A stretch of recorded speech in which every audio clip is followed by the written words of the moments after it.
சக நடிகர்கள் பற்றி எல்லாரும் பேசிட்டு இருக்காங்க. எல்லோரும் ரொம்ப அருமையாக நடிச்சிருக்காங்க. கதாபாத்திரங்களுக்கு கதாநாயகனாக எல்லாரும் கதாநாயகியாக நடிச்சிருக்காங்க. இந்த படத்தில் பாட்டுகளில் மகளேங்கிற ஒரு சாங் உங்களுக்கு பிடிச்சிருக்கும்னு நான் நம்புகிறேன். படத்தை விஷுவலாக பார்க்கும்போது சத்தியமாக உங்களுக்கு பிடிக்கும், உங்களை டிசப்பாயிண்ட் பண்ணாதுன்னு நான் நம்புகிறேன். கதையில் எமோஷன் இருக்குது, லவ் இருக்குது, ஆக்ஷன் இருக்குது. இன்றைய காலகட்டங்களுக்கு எப்படி வேணுமோ அப்படி இருக்குது. ஒவ்வொருத்தருக்கும் நன்றி சொல்ல கடமைப்பட்டிருக்கிறது. ஓகே, எத்தனையோ ப்ரெஸ் மீட்லேயும் எத்தனையோ விஷயங்கள்ல நம்ம டைரக்டர் பற்றியும் எல்லார் பற்றியும் பேசியிருக்கோம். மறுபடியும் அது பேசுறது இல்லை. அவர் இப்போ கரெக்டாக இருக்கிறாரு. இனிமேல் அவர் உடம்பு சரியில்லைங்கிற கதையை யாரும் கேட்காதீங்க. அவர் 100% ஃபிட்டாக இருக்கார். அவர் ஆனால் நல்லா இருக்கிறாரு. இனிமேல் அதிகமாக அவரும் நடிக்க போகிறாரு. அதனால் இந்த பழைய வேணால் ரொம்ப பிரமாதம் இருக்கிறாங்க. உண்மையான விஷயம் அற்புதமாக வந்திருக்கு. நான் இதை என்னோட ரசிகர்களுக்கு என்னோட வேண்டுகோள் என்னென்னா, உங்களை டிசப்பாயிண்ட் பண்ணாது இந்த படம் நான் உறுதியாக சொல்லுவேன். உங்களுக்கு எவ்வளோ பிடிக்குங்கிறது அது நீங்கள் படத்தை பார்த்து சொல்லணும். ஏன்னா படம் பார்த்து எல்லாரும் பிரமாதமாக பண்ணியிருக்காங்க. எல்லா டெக்னீஷியன்ஸும், டைரக்டரோ, கேமராமேனோ, மியூசிக் டைரக்டரோ, இன்றைய விழா நாயகன் பிரசாந்த் வேறு பிரமாதமாக மியூசிக் பண்ணியிருக்காரு. எக்ஸ்ட்ரானரி ரீரெக்கார்டிங் பண்ணியிருக்கிறாரு. அவ்வளோ பிடிக்கிற மாதிரி இருக்குது. இன்றைய 2K கிட்ஸ்க்கு பிடிக்கிற மாதிரி இருக்குது. என்னோடய ஃபேன்ஸ்க்கும் பிடிக்கிற மாதிரி இருக்குங்கிறது அவர் ஒரு எப்படி ஒரு பிளெண்ட் பண்ணியிருக்கிறாருங்கிறது ரொம்ப ரொம்ப நல்ல விஷயமா இருக்குது. ஸோ டெக்னீஷியன்ஸு எல்லோரும் அவ்வளோ நல்லா ஒர்க் பண்ணியிருக்கிறாங்க. எல்லோரும் அவ்வளோ இஷ்டப்பட்டு ஒர்க் பண்ணியிருக்கோம். படத்தை முடிச்சிருக்கோம், படத்தை பார்த்துருக்கோம், நல்லா இருக்குது. உங்களுக்கு எல்லாரையும் நான் டிஸ்டர்பாயிண்ட் பண்ணது எந்த அளவுக்கு நல்லா இருக்குங்கிறது நீங்களாம் பார்த்து சொல்லணும்னு நான் விரும்புகிறேன். கூடிய சீக்கிரத்திலே படத்தை பற்றி சொல்லுவோம்.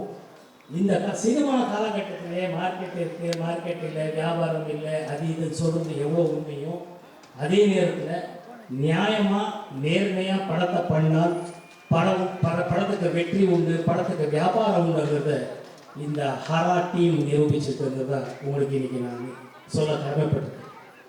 இந்த படம் டீசர் பார்த்துட்டு ப்ரொடியூசர் சார் வாங்க சார், அப்படியே அவங்க டிஸ்ட்ரிபியூட்டர் சார், இந்த படத்தை டீசர் பார்த்துட்டு இந்த படத்தை எனக்கு பிடிச்சிருக்கு, எனக்கு படம் வேணும்னு சொல்லி டிஸ்ட்ரிபியூஷன் முடித்த விஷயத்தை இன்னைக்கு உங்ககிட்ட நான் பகிர்ந்துக்க விரும்புகிறேன். இது வரைக்கும் எந்த படமும் எல்லா படமும் பண்ணி முடிச்சதுக்கப்புறம் படம் பார்த்ததுக்கப்புறம் குறைகள் சொல்லி நிறைவுகள் சொல்லி படம் வியாபாரத்துக்கு பேசிட்டு இருக்காங்க. ஆனால் இந்த படத்துக்கு எல்லாம் உங்கள் ஆதரவு தான். இந்த படத்துக்கு டீசர் பார்த்த உடனே நம்ம நண்பர் அவரு கோயம்புத்தூர் எங்கே படத்தை பார்த்து டீசர் பார்த்துட்டு இந்த படத்து மேலே நம்பிக்கை இருக்கு, நம்ம மேலே நம்ம டீம் மேலேயும் அவ்வளோ நம்பிக்கை வச்சுருக்காரு ஹரா டீம். படத்தை பார்த்துட்டாரு, அதுக்கப்புறம் இவர் ட்ரைலரும் பார்த்துட்டாரு, ஆக்ஷன்ஸ் எல்லாம் பார்த்துட்டாருங்கிறது. ஆனால் உங்கள் ஆதரவோட இதை கண்டிப்பாக ஒரு படத்தை டிஸ்ட்ரிபியூஷன் ரைட்ஸ் வாங்கியிருக்காருங்கிறது உங்கள் முன்னாடி நான் சொல்ல விரும்புகிறேன். அது கடமைப்பட்டிருக்கேன். ரொம்ப ரொம்ப ரொம்ப பெருமையாக இருக்குது. இறைவனோட அருளால் உங்களால் உங்கள் ஆசீர்வாதத்தினால இந்த படம் ஜூன் 7ஆம் தேதி திரையில் ஜூன் 7ஆம் தேதி ஜூன் 7 இந்த படம் திரைக்கு வரவும் சார்கா டிஸ்ட்ரிபியூட்டர் எட்டில் ராஜ்ங்கிறவர் மற்ற எத்தனையோ படங்கள் பண்ணிட்டு இருக்காரு. இது த்ரூ தமிழ்நாடு இவர் தான் ரைட்ஸ் வாங்கியிருக்கிறாரு. இவருக்கு நன்றி சொல்ல நம்ம டீம் சார்பாக நான் சொல்ல கடமைப்பட்டிருக்கேன். நன்றி சார், நன்றி. உங்களை டிசப்பாயிண்ட் பண்ணாது சார். கண்டிப்பாக தேங்க்யூ. செய்திகளை உடனுக்குடனும் துல்லியமாகவும் தெரிந்து கொள்ள சப்ஸ்கிரைப் பண்ணுங்க.